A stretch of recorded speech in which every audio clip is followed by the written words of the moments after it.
रहीम अस्सलाम वालेकुम। उम्मीद है आप ठीक होंगे, खैरियत से होंगे। तैयब बलोच आपकी खिदमत में फिर से हाज़िर है जी।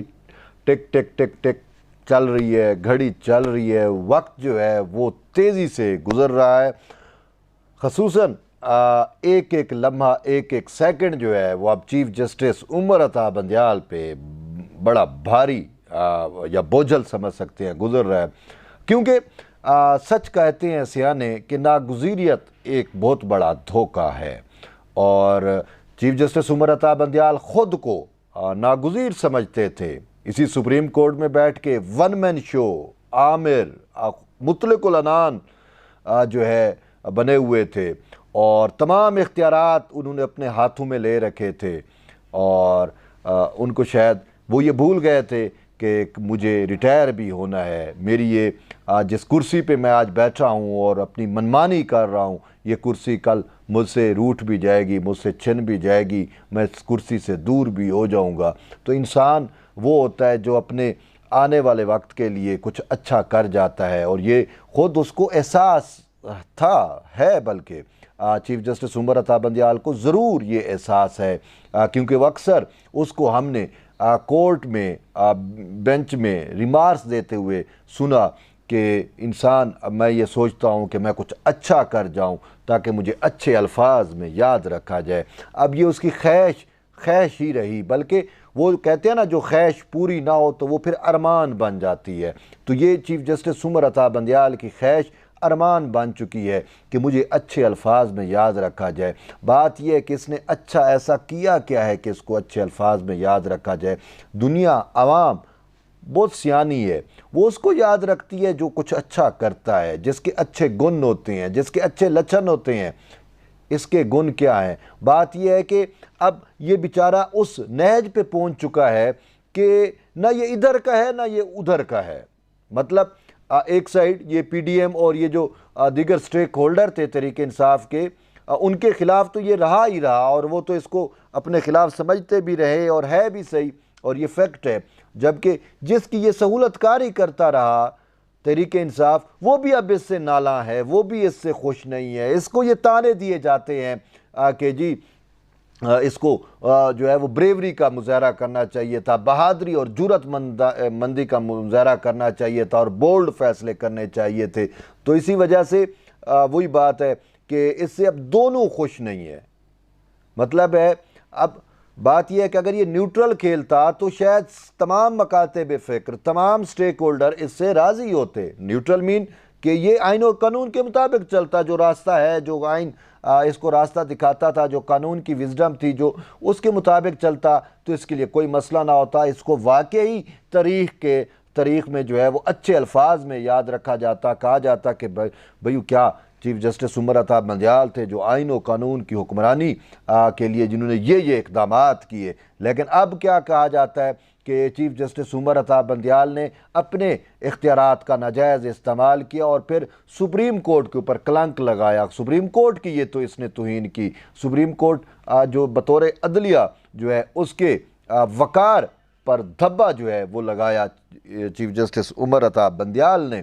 और बात सिंपल सी है कि देखें, आपको चलो आपकी साइड थी, आप के नज़रियाती वाबस्तगी रही तहरीक इंसाफ के चेयरमैन के साथ और यूँ तो ये जो हमारे ऊपर ये रजीम मुसल्लत हुई थी जिसको अब आवाम फितना कहती है, कोई इसको क्या मुख्तलिफ नामों से याद किया जाता है। ये फितना रजीम जो है ये ख़ुद फितना उस वक्त बना, सिंपल सी बात है, जब इमरान ख़ान जैसे शख्स को जो है वो सादिक अमीन बनाया गया। तो ये उस सादिक अमीन बनाने के जुर्म में जो है वो शामिल था। इसने स्टैंप लगाई, अदालती स्टैंप लगाई बाकायदा, और फिर तब से लेकर अब तक, अभी इसके रिटायरमेंट में 2-3-4 दिन पड़े हैं, अब तक इसकी हद्दुल मकदूर कोशिश रही कि मैं उसके लिए कुछ अच्छा कर जाऊं। लेकिन बात यह है कि वो इससे जो उम्मीदें लगा के बैठे थे कि भाई अब ये जब हमारी सहूलतकारी कर ही रहा है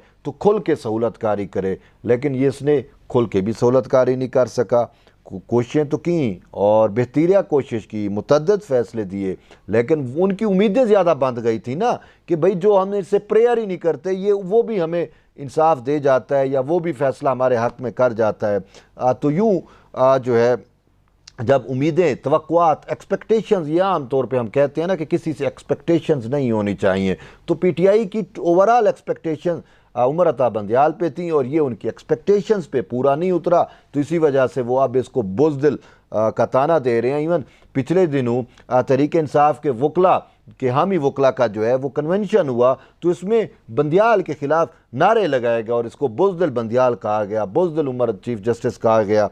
तो अब बात यह है कि चलो भाई, आप जो है वो आइन के नहीं हुए, कानून के नहीं हुए, अपनी सुप्रीम कोर्ट के नहीं हुए, सुप्रीम कोर्ट की रिवायत को भी आपने तोड़ा, तो कम से कम जिसके थे उसके तो हो जाते ना, उसके भी अब ये नहीं हो पाए।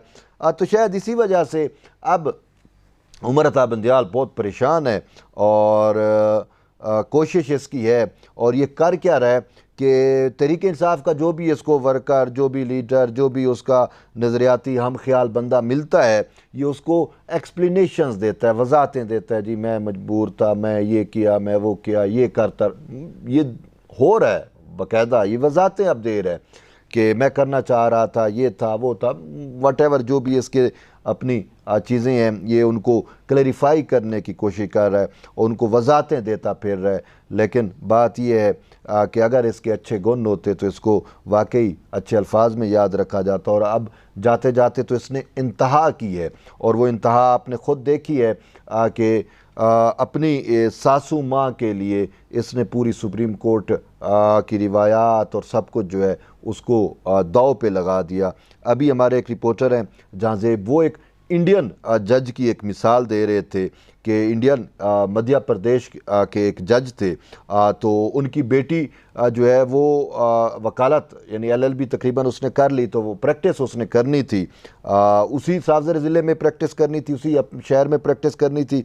तो जज साहब ने इंसाफ के तकाज़ों को मद्देनज़र रखते हुए बाकायदा जो है वो चीफ़ जस्टिस को एप्लीकेशन लिखी और उसमें ये रीज़न बताई कि मेरी बेटी ने अब प्रैक्टिस शुरू करनी है, तो बेहतर है कि मेरा फिर कहीं और ट्रांसफ़र कर दिया जाए, तो फिर उसको जम्मू कश्मीर जो है उसका ट्रांसफ़र कर दिया जाए। ये होता है इंसाफ, और ये होता है आइन, और ये होता है कानून। लेकिन यहाँ पे एक सासू माँ के लिए आपने सब कुछ, आइन को, कानून को, सुप्रीम कोर्ट की रिवायात को, अपने हलफ को, और फिर अपने ज़ाब्ता अखलाक को, सब को जो है वो अपनी सासू माँ की ख्वाहिशात पे, सासू माँ के लिए जो है वो आपने सब कुछ कुर्बान कर दिया, बलि दे दी।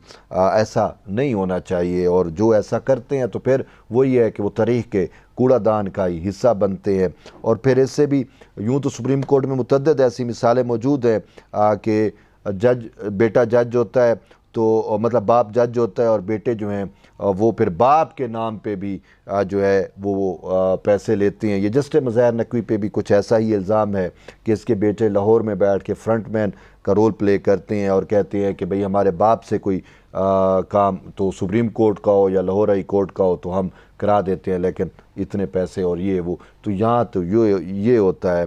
तो बहरहाल अब पाकिस्तान है तो हम क्या कर सकते हैं, इसमें शायद गंगा ही उल्टी बहती, और बंदियाल ने तो ओवरऑल पूरी गंगा ही उल्टी कर दी ना। तो अभी इसकी रिटायरमेंट है, तो अब हो क्या रहा है, इसको ना ही जो है वो फुल कोर्ट रेफरेंस दिया जा रहा है। फुल कोर्ट रेफरेंस ये होता है कि जब भी सुप्रीम कोर्ट का कोई जज रिटायर होता है तो उसके एजाज़ में एक रेफरेंस होता है जिसमें सुप्रीम कोर्ट के तमाम जजेस, हाई और फिर supreme court bar association, Pakistan bar council, वो उसको खिराज अकीदत पेश किया जाता है बेसिकली। तो इसको कोई खिराज अकीदत पेश नहीं किया जा रहा। और फिर शायद ये भी है कि पाकिस्तान बार कौंसिल अभी खाना देती है, चीफ जस्टिस के एजाज़ में इशाया होता है, वो भी नहीं दिया जा रहा। अब इसको जो है वो महज शायद सुप्रीम कोर्ट बार एसोसिएशन दे रही है, वो भी सिर्फ इस वजह से कि इसका आबिद ज़ुबैरी के साथ बरह रास्त ताल्लुक़ रहा, उसको बड़ी फेवर्स दी, और वो प्रेसिडेंट वही हैं सुप्रीम कोर्ट बार एसोसिएशन के, तो इस वजह से इसको खाना जो है वो दिया जा रहा है वो सिर्फ सुप्रीम कोर्ट बार एसोसिएशन के। बाकी जजेस की जानिब से और इसके जो हम ख्याल जज हैं वो इसकी थोड़ी बहुत लाज रख रहे हैं, वो इसको अपने घरों पर जो है इन्वाइट कर रहे हैं और खाने दे रहे हैं। लेकिन ओवरऑल मुख्तसर बात यह है कि चीफ जस्टिस उमर अता बंदियाल को बाइज़्ज़त रुखसती जो है वो नहीं मिल रही, और वही जहाँ से मैंने बात शुरू की कि नागुज़ीरियत बहुत बड़ा धोखा है, और जो अपने आप को नागुज़ीर समझते थे उन कब्रिस्तान उनसे भरे पड़े हैं। और यही कुछ बंदियाल के साथ हो रहा है कि ये अपने आप को नागुज़ीर समझता था, तो अब ये तरीक़ के यहाँ से रिटायर होके तो तरीक़ के कूड़ादान का हिस्सा बनने जा रहा है। और इसी वजह से इसको अदराक तो हो चुका है कि मेरे साथ क्या कुछ होगा, आवाम में मेरी कितनी इज़्ज़त होगी। तो अब ये सुनने को भी मिल रहा है कि इसने लंदन के टिकट करा लिए हैं और ये शायद बाहर चला जाए, इसी वजह से कि वहाँ पे जाके कोई गोशा नशीनी की ज़िंदगी गुजारे। तो बहरहाल बात यही है कि अगर आपके पास अच्छे गुण होते हैं, आप कुछ अच्छा करके जाते हो, तो आपको अच्छे अल्फाज में याद रखा जाता है। वरना अब मैं क्या कह सकता हूँ, जो कुछ बंदियाल साहब के साथ हो रहा है वो आप सब इससे मुत्तफ़िक हैं, आगाह भी हैं। इवन के एक हमारे रिपोर्टर ने जो इसको अपनी औकात याद दिला दी, वो भी आपके सामने है। तो बहरहाल एट दी एंड यही है कि जुड़े रहिए तैयब बलोच के साथ। हमें भी अपने तौर पे कुछ ना कुछ अच्छा ज़रूर करना चाहिए, ताकि जब इंसान ना हो तो उसकी अच्छाइयाँ ही से ही उसको याद रखा जाए। मिलते एक नई वीडियो में, तब तक के लिए इजाज़त दें। अल्लाह हाफ़िज़।